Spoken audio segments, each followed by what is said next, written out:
Prime Minister of St. Martin, the Honorable Leona Romeo Marlin. Minister of Tourism, Economic Affairs, Transport and Telecommunication, the Honorable Stuart Johnson. Minister of Public Health, Social Development and Labor, the Honorable Emil Lee. Minister of Justice, the Honorable Cornelius de Weaver. And Minister of Finance, the Honorable Perry Hearlings. Members of the respective cabinets, members of the media, ladies and gentlemen, good morning. I'm Relaika Roach from the Department of Communication, and on behalf of the Prime Minister of St. Martin and the Council of Ministers, I welcome you to this press conference on the 2019 budget. For more on this topic, I invite the Prime Minister of St. Martin, the Honorable Leona Romeo Marlin, to address you. Prime Minister. Good morning to all my colleagues. Good morning, St. Martin, invited press. On behalf of the Council of Ministers, I would like to inform the public of St. Martin about the current government position regarding the 2019 budget that was unfortunately postponed on Friday, June 7th, until sometime in July 2019. The postponement of the 2019 budget has grave consequences for the already dire economic situation of St. Martin, of which the impact by Hurricane Irma is still felt on a daily basis. Before I explain the exact sectors that will be affected by this postponement and the consequences thereof, I would like to remind everyone that we are a part of a democratic system in which transparency is upheld and required. Within this system, elected and appointed representatives are accountable for the needs and well-being of the people of St. Martin. For this reason, we have come together to present the factors that are essential to the good governing of the 2019 budget. The postponement of Budget 2019 has alarming and far-reaching consequences on every section of our economy, both locally, regionally, and internationally. One of the most crucial areas of concern is the direct impact on the main pillar of our economy, the tourism industry. With the rehabilitation and financing process of the Princess Juliana International Airport progressing, the loan with the European Investment Bank will be at stake since the government of St. Martin cannot enter into a loan agreement without the approval of the 2019 budget. As a possible result, income for the country will decline due to less tourist arrivals, hotel owners, and investors currently rebuilding and upgrading their properties will be unable to secure sufficient capacity. Income will also be impacted due to the inability to access the reserved capital investment funds needed to improve, among others, the financial management of the Ministry of Finance and the tax reform, both part of the financial recovery plan post-Irma and in alignment with the governing program. Similar applies to the upgrading and digitizing of public services by investing in the IT system. While the Secretary Generals of the various ministries are reviewing the exact ramifications per ministry, most notable consequences can be summed up as follows.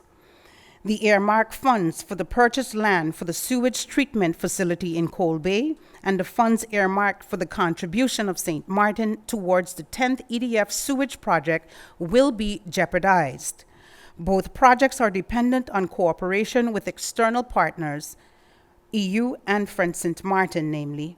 Procedures have to be followed to secure the budget, which is currently at risk due to the time delay, which poses the risk of not being able to adequately make use of the funds while having the added complexity of both lost opportunities. Since January 2019, the sanitary landfill and the Irma debris site are managed by the Ministry of Romi with positive results. Fires have been non-existent ever since. However, while awaiting structural solutions for the landfill in collaboration with the World Bank, the current funds on the budget are insufficient to cover the operations. The revised budget would have bridged the period before the process for a structural solution. The entire education system will also be heavily impacted. Both SVOB and FAVE are already financially jeopardized with insufficient funds in the 2018 budget that is applied in accordance with the Compatibiliteit-Landsverordening. In addition, all basic conditions for a proper functioning education system will be jeopardized, which includes maintenance to secure the safety of students, breakfast and lunch programs within the schools, school bus transportation, insurance of those students studying abroad and locally, study financing, the reorganization of the public school system, and finalization of the legislation for, among others, higher education. Vacation pay of civil servants, teachers, and personnel working within the school system may also be impacted due to the lack of liquidity and the readjustment in setting priorities. Not only safety for our students, but also the public will be compromised. Police will be unable to adequately guarantee safety at public events, and similar applies to present and new prison guards in regards to the prison. The Miss Lally Center and the container cells to house the prisoners will also be affected. Even the costs needed to repatriate illegals to the countries of origin are at stake, and payments of lawyers for appeal cases is also at stake. Another concern is having insufficient expertise and resources present throughout the organization, and in particular to ensure that the compliance to local and international standards is secured. The adherence to the recommendations of the CFTF, which is the Caribbean Financial Action Task Force, is highlighted in this regard. Staff cannot be trained and upgraded, and the function book of the Ministry of Justice, which is in its final stages, cannot be completed. This can cause the unnecessary unrest within the ministry, affecting the safety and security of the country. Matters that cannot be neglected for an island that is primarily tourist-based. With the start of the hurricane season and the continuation of the preparations for the peak of the season, it is essential that drainage channels are properly maintained and that the basic disaster fund is in place. The current budget reservations are insufficient to cover the contractual obligations for the drainage channels that were entered into late 2018 based on tenders. The consequences of the postponement of the handling of the draft budget does not only have a local but also a kingdom-level effect. Since St. Martin's contribution to the Joint Court of St. Martin's contribution to the Joint Court of Justice, which has been agreed upon by all kingdom partners, is still outstanding. Similar applies to the Office of the Public Prosecutor and the Coast Guard. Conditional liquidity support from the Netherlands resulting in the adjusted budget was to be discussed on June 7th. The Kingdom Council of Ministers may withhold liquidity support for the future, while the third tranche of 2018 is still pending. These funds were aimed at operational expenses, payroll, police, fire, and ambulance departments. The Council of Ministers of St. Martin found it of the utmost importance to inform the public on the impact of the decision taken by Parliament to postpone the draft budget 2019 based on a proposal supported by a majority of members of Parliament. Rebuilding St. Martin and ensuring its economic recovery can only extend as far as funds are available. The proposed draft budget 2019 is intended to address key issues mentioned. Based on the severity and the impact level of each of the areas represented, the Council of Ministers found it to be imperative that we inform the public of the consequences of this postponement. Though faced with this dilemma of the late handling of this budget, the Council of Ministers will continue to work diligently on behalf of the people of St. Martin. Since there is no sense of urgency from some members of Parliament, I call on you, the public, to activate your rights and voice your concerns to ensure that the 2019 budget is handled within a timely manner in order to safeguard the essential functions of government and financial security of our dynamic economy. The Minister of Finance will give further elucidation on his perspective on the postponement of this budget, and the ministers are here should there be any questions that requires detailed information. I thank you.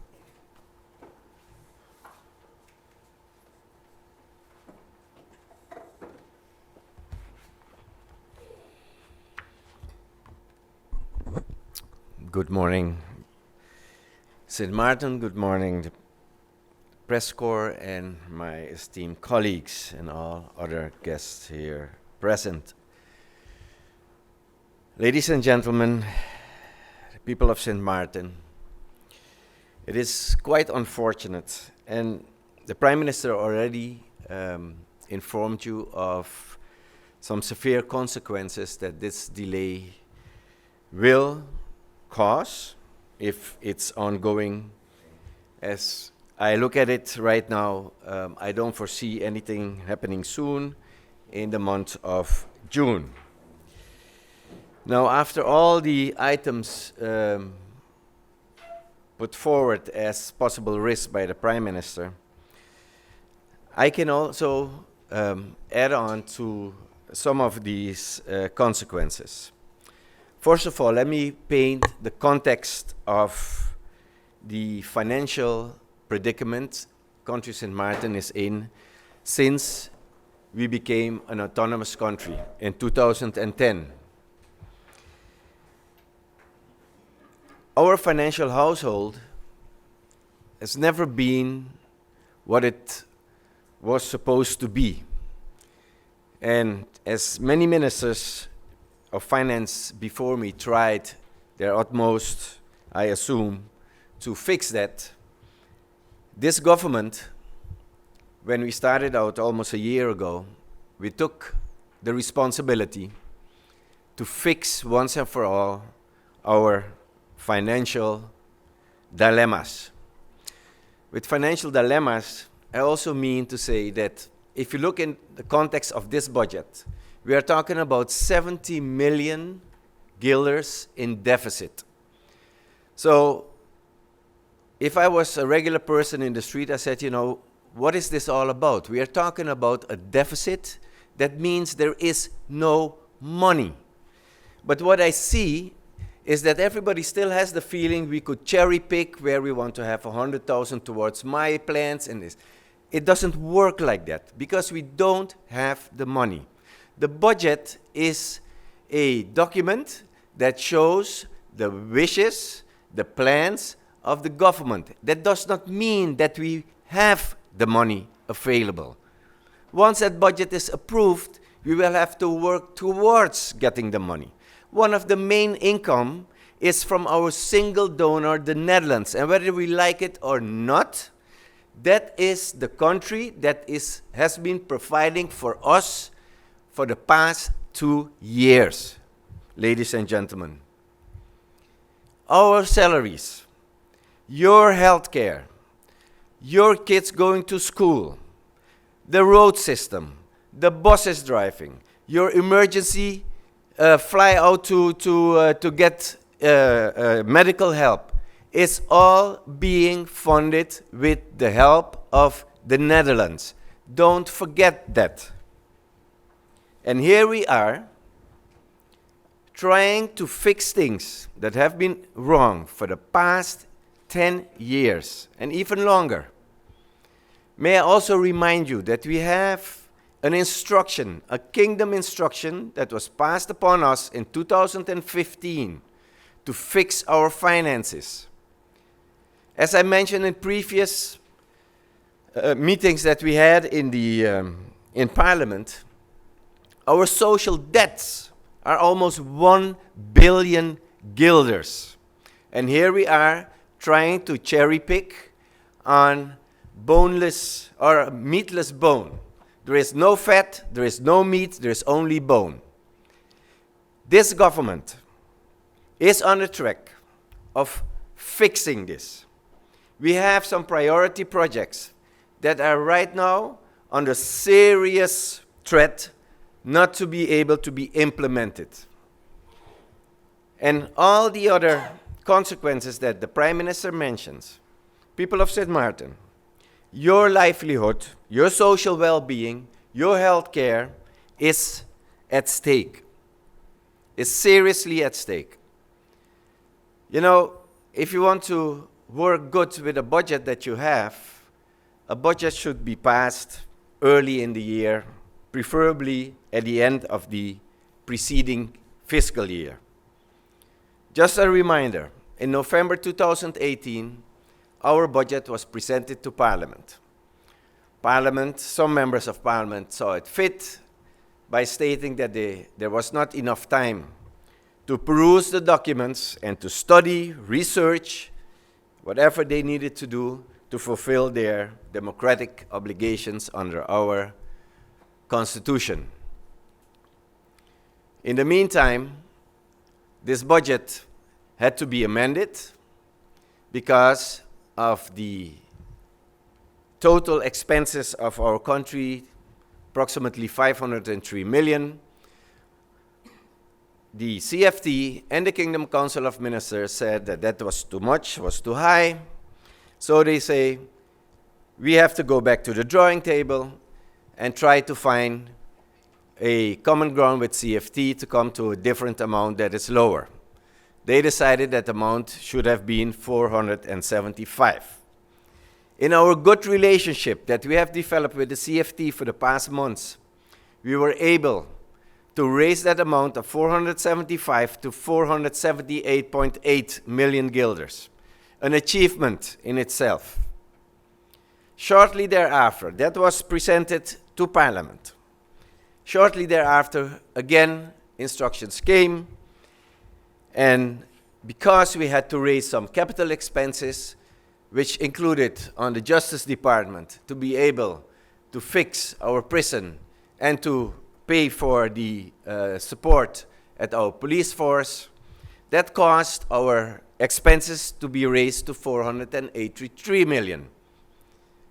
Even that, we managed to get a positive advice from the CFT. But now, by postponing this and running the risk that by August we will not have an approved budget, all these plans, including, and my colleague Minister of Justice in the past week signed a document, to finally bring salaries, the function book at our police force, up to par. Even that is under jeopardy. What is the urgency? The urgency is, if you do not have the money, you need to fix things as soon as possible. And to do that, you need to make some considerable and serious investments. And then, yes, I've spoken to people in the street and they say, Minister, but if you're going to spend so much money on this, why don't you spend the money on something else? But you have to realize that, yes, we can put Band-Aids on all the wounds that we have, but the body is still sick. You need to fix the problem where the problem lies. What is the illness? You look for the medicine and you fix it. Not by Band-Aid, not by cherry picking, I want 100,000 here and 1 million there. This government has some clear-cut plans to fix the financial problems, and therewith our economic recovery fixing, our social well-being, our health care. Ladies and gentlemen, this is a serious matter. A serious matter because one tends to think that the world is St. Martin is the world. No, we form part of an international community. We are being watched. We are all aware of the problems that we had on, for instance, the money laundering legislation, on the CRS, that is the exchange of tax information. Yes, you can have a problem with it, but no, those are international agreements that we agree to and that we have to adhere to. Because once those laws are not in place, and my colleague Minister of Justice, if we cannot get them implemented, we are depending almost 100% on import. That import is going to stall seriously because we cannot make international payments. Our hotel industry is going to suffer. Our jobs will be under pressure. Our social well-being in general will be under pressure, ladies and gentlemen. And yes, you know, everybody has their wishes, but it would be really nice sometimes for those involved to really read what is being presented to them.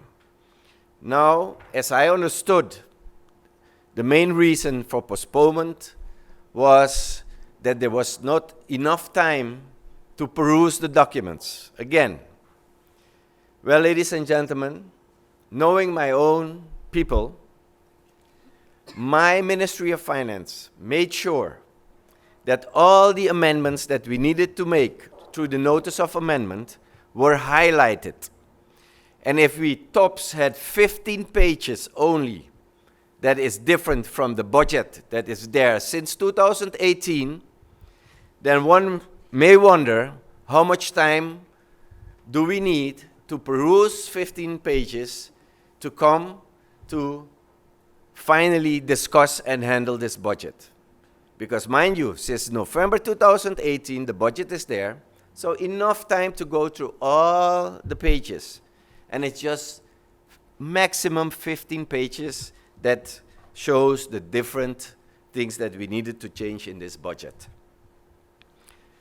Then I also want to point out, and I referred to it earlier already, we form part of the international community. If we are being blacklisted, because that's not a severe consequence, the blacklisting is not by the Dutch, ladies and gentlemen. The blacklisting will be by our own OECD here in the Caribbean, by the European Communion, by the US government. So you can imagine, all those bodies have the authority to tell companies, to tell citizens, to tell governments not to interact with countries that are not compliant with, for instance, in this case, money laundering legislation. Also, that is in Parliament for a while, you know. So where are we going with all of this? The airport. You know, if it's also urgent, everything is urgent, but we postpone a budget, we are seriously jeopardizing the rehabilitation of our airport. There are big resorts ready to open to the public, and we don't have no sufficient tourists to feed, to make sure that the rooms are occupied. That is what we are talking about. But I'm sure that there are some people out there who would love this thing not to happen because of their own pitiful agenda that they have. We have to look at the reality. My responsibility as a minister is to make sure that this country becomes financially healthy again, and therewith the well-being of our people in our country. And also, we have to make sure that as an autonomous country, we are jeopardizing our own autonomy, because by continuing doing these things, I'm not surprised that the Dutch government and the CFT will continuously come down hard on us and come with further conditions. But we are the one at times to blame as well. When are we going to start looking at ourselves and take our own responsibility?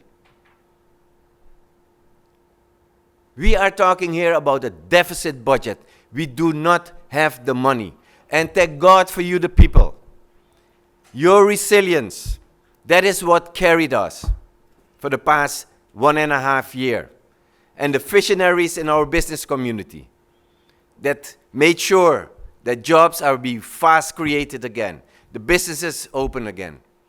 But we need a budget to continue together to work this thing out and to make this country healthy again. And the only way I see it happening is to do this together in cooperation. So in closing, ladies and gentlemen, few points. Budget is there since November 2018. There's only 15 pages, which we highlighted in yellow for the convenience of our parliamentarians. The recess of Parliament coming on in July. I hear that parliamentarians are traveling to Parlatino and to IPCO in the next coming 2 weeks. So when are we going to handle this budget? Where is the urgency? Ladies and gentlemen, I can go on and on, but I will have a press release to put it again for you in a couple of bullet points, and I will share it with the press so you can read it back again for those especially who were not able to follow this press conference. And thank you very much, and I hope that my message was clear. I'm very worried. I'm worried for you, and I'm worried for country St. Martin. Thank you very much. Thank you, Minister Heerlings and Prime Minister Leona Romeo Marlin, for those remarks. The floor is now open for any questions the member of the media may have. Stephen Cerillion of PJ82 Radio, you have the floor. Mr. Rich, thanks. Prime Minister, Mrs., good morning. It's nice seeing a full house here today. I wish the same could happen during the weekly press conference. My question is for the Minister of Finance. The Prime Minister said that the situation is dire. You said the postponement of the budget is unfortunate. Parliamentarians are saying they need more time, hence the reason why they are requesting a postponement. They also feel that you presented a brand new budget to them. Can you give us some insight, if you may, sir, as to the changes made to the draft budget 2019? Thank you, Stephen. Excellent question. Just let me try to take that misconception away. You know, just on a technical level, very fast, if you change a figure in the budget, just because you need to amend the budget, you will have to change what we call the getallenboek. That's the booklet, that is a very thick booklet that shows all the numbers of your budget.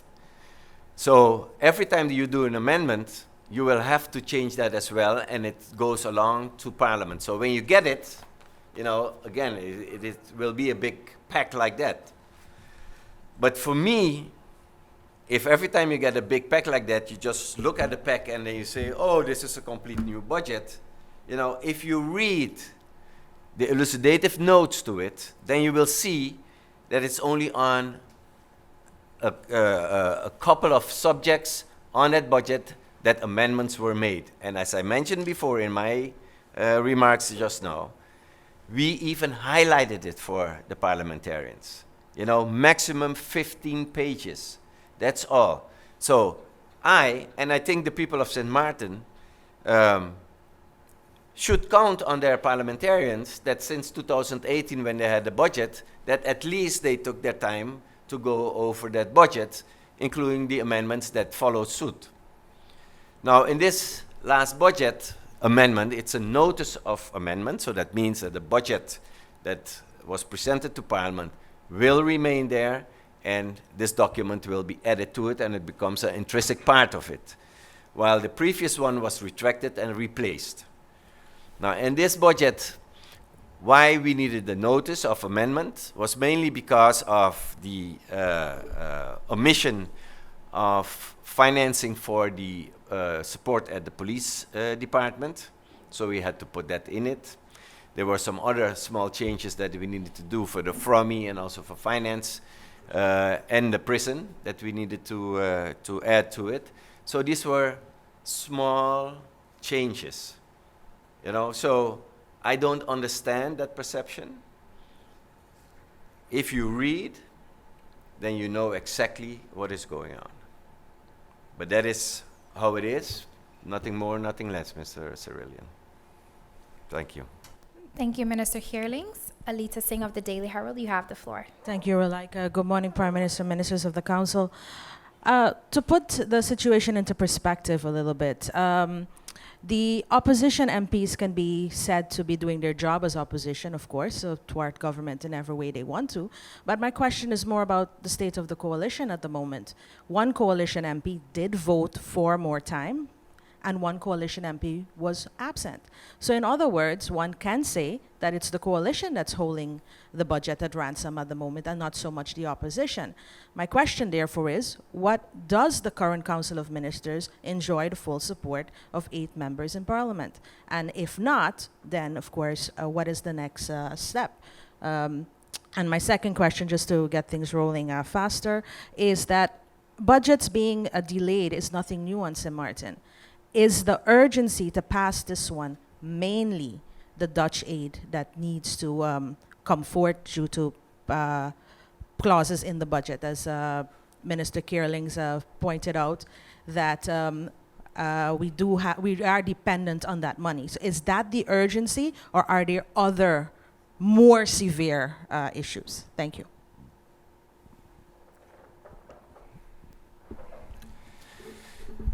Thank you, Ms. Singh.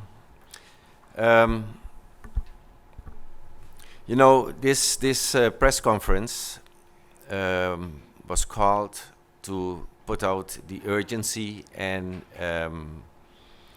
the consequences that might come out of a further delay of handling of our budget. And yes, you quite right identified that this was a broad carried proposal for more time.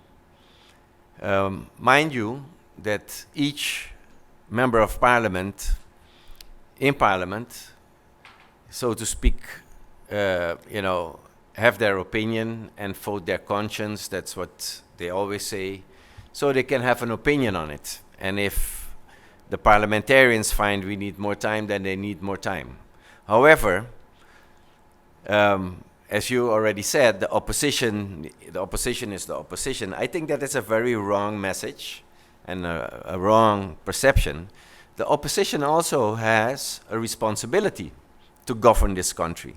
And you do not govern by being or opposing everything that the government comes with. You can question it, and when the government is able to explain it properly to you, then I don't see no other option than to agree with government. But if your intent is that if government go right, that you go per definition left, then I don't know,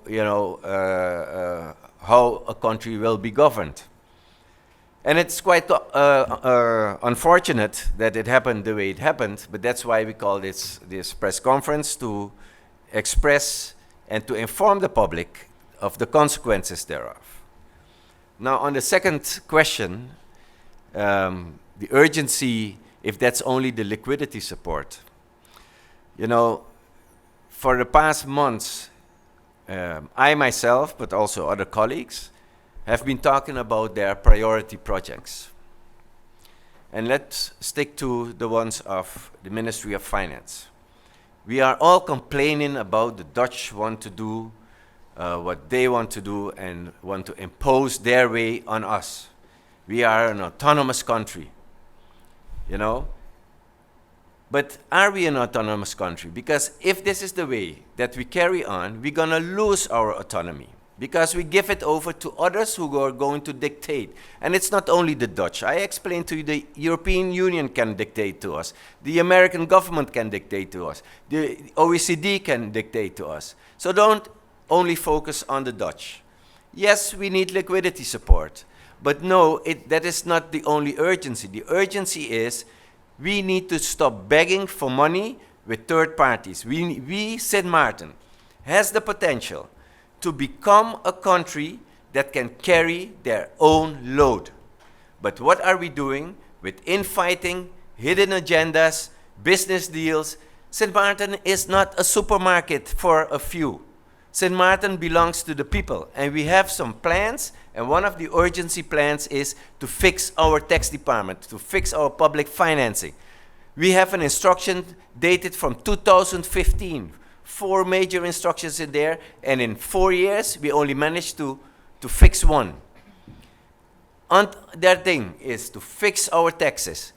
We, in this country, there's too many people who are not paying taxes. There are too many people who are going well by the gray and informal economy that we have. That needs to stop. And that is one of the priority projects that this Ministry of Finance has. That's why there is an urgency for this budget to get passed, because it's too much leakage of money out there. We do not even know what is coming in our country and what is leaving. How will you be able to do a good budget? In our financial recovery plan, I made it clear that St. Martin has the potential and is able. And I'm not only in this assumption, because it's also the World Bank, the IMF, the Kingdom Council of Ministers, and the CFT agrees with me, and in fully support of it, that we need to fix this ASAP.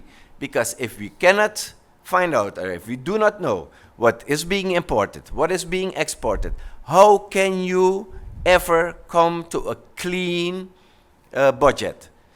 Then on top of that, we have all these skeletons over the years.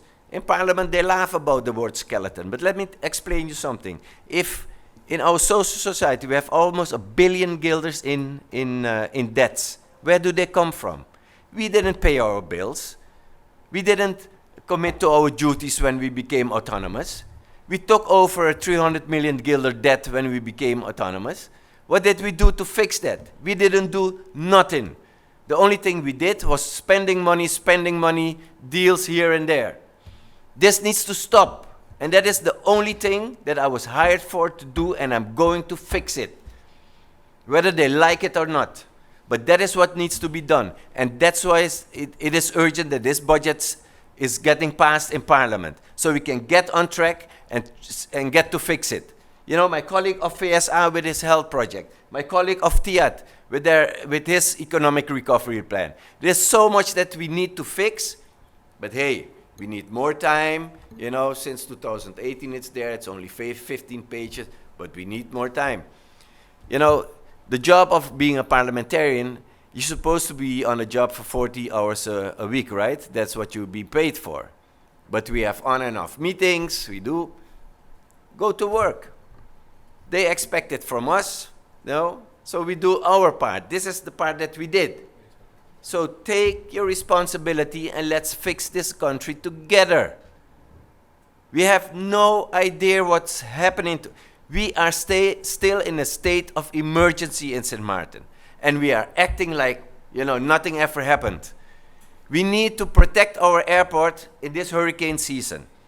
You know, special hurricane doors, for instance, are ready to be shipped. We can't pay because of the budget. You know, so what is it we want?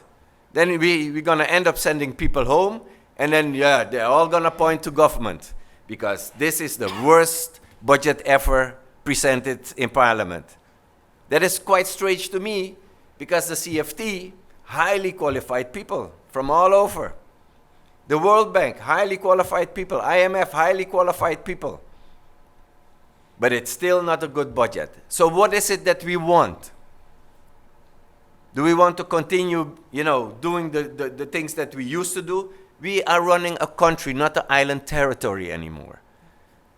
And running a country comes with certain responsibilities, and those responsibilities, we are facing them head on right now. And I'm serious about this, and this is what we are intending to do. And the only thing we are asking, be serious about this budget. Thank you. Thank you, Minister Heerlings. I will allow one more question from Stephen Cerillion. Oh, Prime Minister. I was just going to add that Dutch aid shouldn't be the one that is highlighted, but also looking at the commitments that we already have. We've been working with the European Commission for quite some time, and we have funds in there, and St. Martin is supposed to pay their part of it. Without passing this budget, we are at risk of losing the 7 million, I believe it's 7 million euros that they're going to give for this project, the joint project between French and Dutch St. Martin for our sewage plant. It's the water sewage treatment plant. And that is something that we have to take very seriously, because we already made a commitment, and by not having this pass, that project is going to be jeopardized. We just had a meeting last week and trying to finalize this, and then we expected that we would have had the meeting this week, but yeah, unfortunately that got postponed. But there are so many other areas that we've already highlighted that we have a commitment to. The Minister of Justice have been fighting very hard to improve the prison. All of that is going to be delayed. So I don't think that the focus should only be on Dutch aid. Yes, that is part of it, but there are so many other aspects that are going to be jeopardized because of the postponement. Thank you, Prime Minister. Minister Heerlings. Just one small remark on the Dutch aid.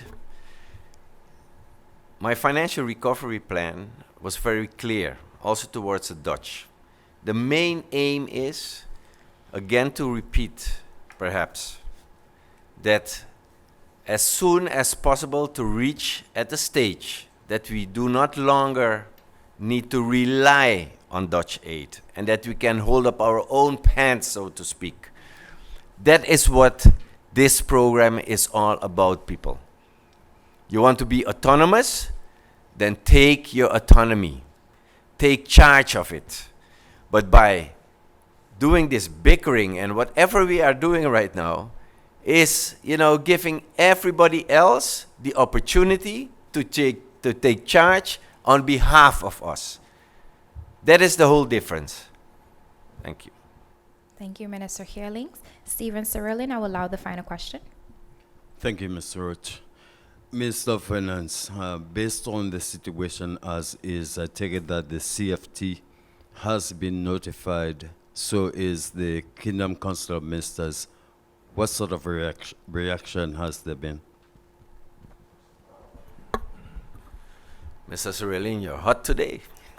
Good question again. This will not go unnoticed. This coming Friday, there is a Kingdom Council of Ministers meeting, and the first signals that I'm getting is they will have a strong opinion on what is taking place here. As we all know, it was already said that liquidity support for the year 2019 will not be forthcoming if we do not have an approved budget. And yes, there are some issues with it because of certain conditions that are included in that budget. But at a certain point, it's your choice what you want to do and how you want to go about this. In the long run, everything can be fixed, but you need to take charge now. If you will continue on this road, nothing is going to happen. The adversaries, the negative persons in society will take over. And I guarantee you that will happen. And you will face the consequences of it. That is what I foresee. And the Kingdom Council will not be a happy camper with what is happening here. With the risk of getting an instruction, and if we are getting an additional financial instruction, that would mean that we again are not in charge of our own destiny, not in charge of our autonomy. Here we have a chance with this budget and with the capital investments that we intend to do to keep charge and to be one step ahead. But no, we want to cherry pick on a deficit budget of 70 million. No meat, no fat, just bone. That is all it is. And this is what we are trying to do. Thank you, Minister Heerlings. Honorable Ministers of the Council, members of the media, radio listeners, and online viewers, this brings us to the end of the press conference for today, Monday, June 10th, 2019. On behalf of the Department of Communication, I'm Rolika Roach and bidding you a pleasant day further.